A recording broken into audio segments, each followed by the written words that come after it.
Hey everybody, this is herculespetix, founder, curator, docent, and gift shop employee of the herculespetix Academy of Comic Book Studies.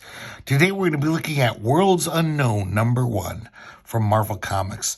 This is a 1973 comic edited by Roy Thomas, and the shtick of this comic was that they would adapt science fiction stories by very popular, well-known science fiction authors. There are a few reprints in every issue from the sci-fi Atlas comics of the 50s to pad it out. But for the most part, it's new stuff. And like I said, just adaptations of famous science fiction stories. We start off with a cover by John Romita. Whatever, not very good. But it's perfunctory, I guess. It's interesting, though, because the cover, it's illustrating the first story by Frederick Pohl in this issue. Nothing to do with the comic. It makes it seem like some shitty 50s, alien invasion type Roger Corman movie, but the story is not like that at all.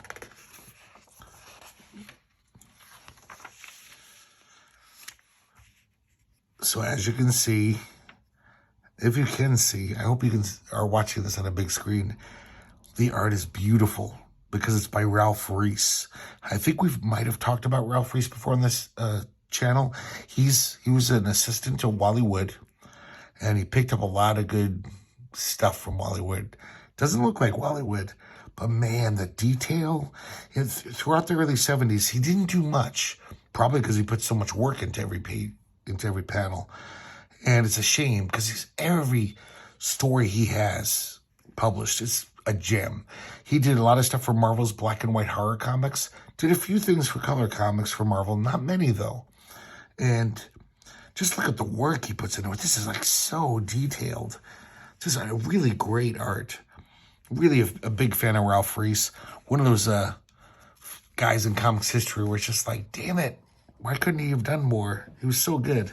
The guy did later on, he did shit for Valiant in the early 90s. He did Magnus Robot Fighter, and it's very nice. It's very good cartooning, but nothing like this. He got older and probably realized nobody's paying me for all this extra work. I get the same page rate anyway, so I think he probably gave up on it. But this is incredible stuff. Basically, the plot here is we see this typical American guy drinking his beer, watching a baseball game. They interrupt it with a news bulletin. And he's all pissed off. He's like, what about my game? And he doesn't even care that this is probably one of the biggest news stories of all time. The Mars probe has come back from Mars.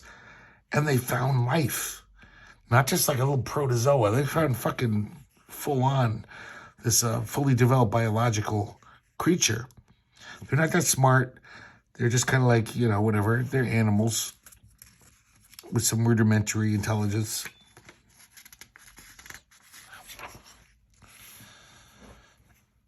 And the story is called The Day After the Day the Martians Came. This is adapted from a Frederick Pohl short story, the great science fiction author. Jerry Conway adapted it. He's the scripter, and Ralph Reese is the artist. The narrator of the story is Mr. Mandala, who owns this motel near Cape Canaveral, or Cape Kennedy, I guess, at the time. So his place is swamped. All these reporters, radio reporters, TV reporters, newspaper guys, they've all convened on his hotel.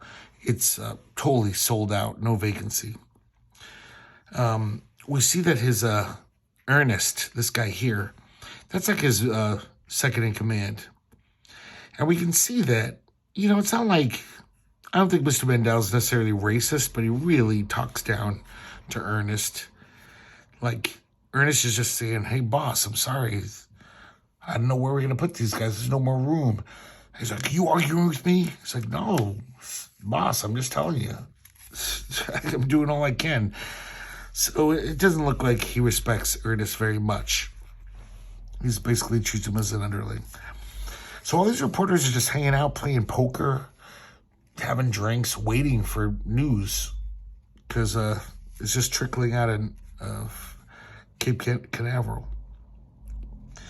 Meanwhile, Mr. Mandela is just like thinking to himself, like, oh, this is such nonsense. It doesn't matter. Who gives a shit? So they found some Martians. Basically, all they're doing is making jokes about him. Because the reporters, it's only been like an hour since this world-shaking news event. And all they're doing is like making stupid jokes about the Martians. Like Polish jokes. They're like, how many Martians does it take to screw in a light bulb? I mean, they're just... like, they don't even know who the Martians are, but they're just like, can't wait to just start mocking them and making fun of them.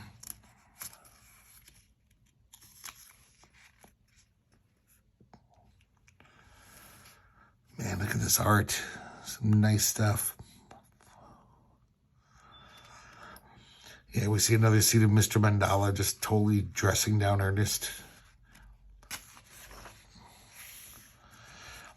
We see the Martians, there's a little stuff in the news about so they do have some kind of rudimentary intelligence. They make these little molehills to live in. It's almost like they have little houses. But that's about it. They don't seem very intelligent. We see just more scenes of just all these reporters cracking these stupid jokes about Martians. And then finally, they make it through the night. It's like the craziest night the motel's ever had. And he's kind of nice to Ernest. He says, hey, you want a Coke? He's like, thank you, Mr. Mandela. And Mr. Mandela tells Ernest, he's like, yeah, let's rest. The reporters might be back tonight. But, I really don't get it. 6 months from now, besides from the jokes, I don't think anyone will even remember the Martians. I don't think their coming here is going to make a nickel's worth of difference to anybody. And Ernest says, hate to disagree, Mr. Mandela, but I don't think so. Going to make a difference to some people. Going to make a real big difference to me. Because even Ernest is telling Martian jokes. Like, the end of this is so cynical to me. Where, yeah, it does seem like Earth barely cares about these Martians. But it is going to make a difference to the people at the bottom. Because now they have someone to shit on. They have someone lower than them that they can tell jokes about. And they can make fun of. Such a, sardonic, cynical story. Like, whoa. Because I guess that is human nature. Shit runs downhill. I have relatives who are Italian. They came here 2 generations ago off a boat. And they were, people hated them when they came to America. And then a couple generations later, they hate the newer immigrants who come. It just keeps happening. You'd think they'd be more understanding, like, yeah, they used to do this to us. But I had some relatives who were horrible racist, and they would say the worst things about more recent immigrants, This is really nice. There's one reprint of this issue, but it's Angelo Torres, the great EC artist. But this is an Atlas reprint. And look at this art. Angelo Torres was basically like the poor man's Frazetta. He definitely drew women like Frazetta. Look at the va-va-voomness of this woman.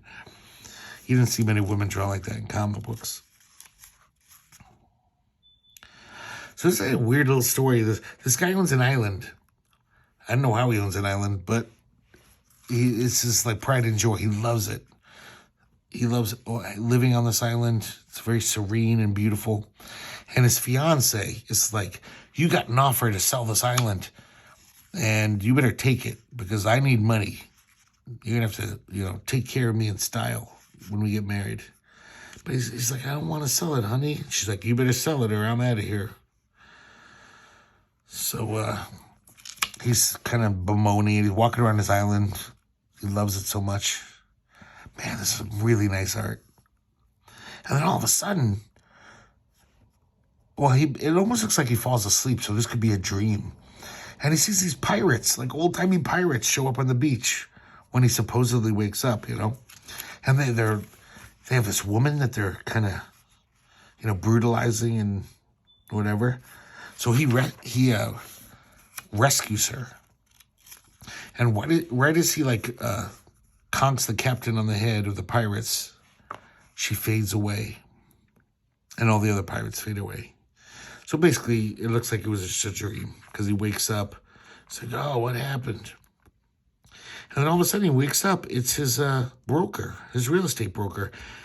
And he's all like, I brought that client I told you about who wants to buy the island. And when he looks up, it's the beautiful woman from his dream that he kind of fell in love with at first sight. And she gets it. She's like, this island is a place for dreams. And he says, yes, and sometimes dreams can come true. So, kind of a goofy little typical Atlas type story. But yeah, this nice Angelo Torres art is pretty nice. I said nice twice. Now I said it 3 times. So here's the last story, and it's another new story. This is a Edmund Hamilton story. Let me double check on that. Yes, Edmund. He was like a more old-timey science fiction writer, like in the days of the pulps.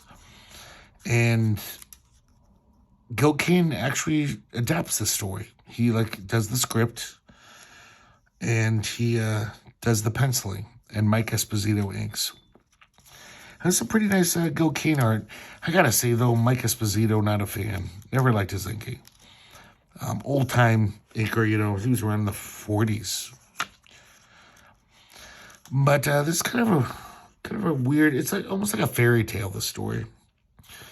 There's this baby is born, and he's got weird little humpbacks.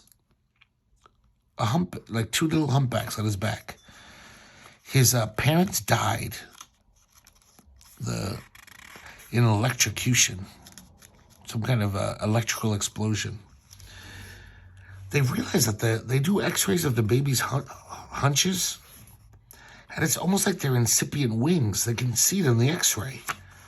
And they basically tell the media, they're like, wow, this kid is going to grow wings. They're going to, at any moment, they're going to, come out of his back. So, of course, it becomes a huge media sensation. This doctor is like, he could totally exploit the situation, make a lot of money.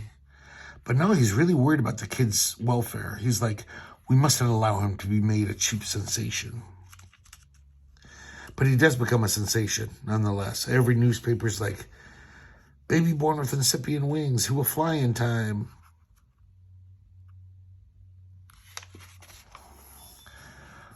So, the baby grows up, and of course, when he's a toddler, his wings sprout. He's got these little stubby wings. The doctor decides to retire from medicine. He adopts the kid and takes him to a remote place so he won't be hounded by the media. And, he becomes a father to the kid. He really loves him. He watches as he gets older. He kind of hops around. He can't really fly yet, but he can kind of glide a little. But then one day, when he's like an older teenager, I guess it's just he falls off a cliff. And I guess instinctually he knows how to fly. And he loves it. Like you can imagine. He's in ecstasy. He's like, God, this is amazing. I can fly with all the birds. The doctor sees him and is thrilled. The little boy is thrilled, of course. He's like, I can fly.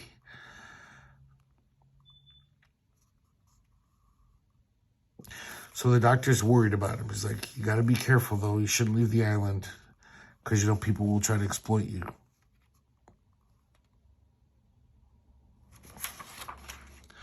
He even becomes like a bird. He starts migrating. Just with all the other birds. He goes far south and then back to the north. The doctor dies. His heart gives out. He's just an old man. Just natural causes, basically.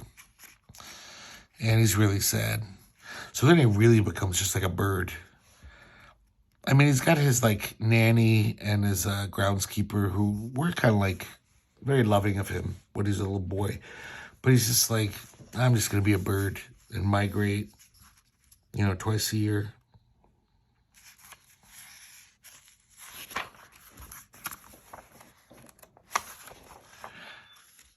And then one day he's like flying down to get some food. He's hungry. And all of a sudden he feels this amazing pain. And then he blacks out. When he wakes up in the bed of this old guy and his daughter. And her name's Ruth. And when he sees her, he's like, she's the most beautiful thing he's ever seen. He pretty much falls in love with her. They, hang out while he heals. Oh, I'm sorry, I didn't mention. The reason why he felt pain was because the groundskeeper mistook him for a hawk that was poaching chickens, and he shot him. Luckily, it just grazed his skull. And so she's like, I insist you stay while you heal, to make up for our groundskeeper doing that. In that time, of course, they fall in love. But she basically tells him, she says, I can't be with you, though, because people will think of you as monstrous, having those wings. And I don't want to take away from you, you're flying.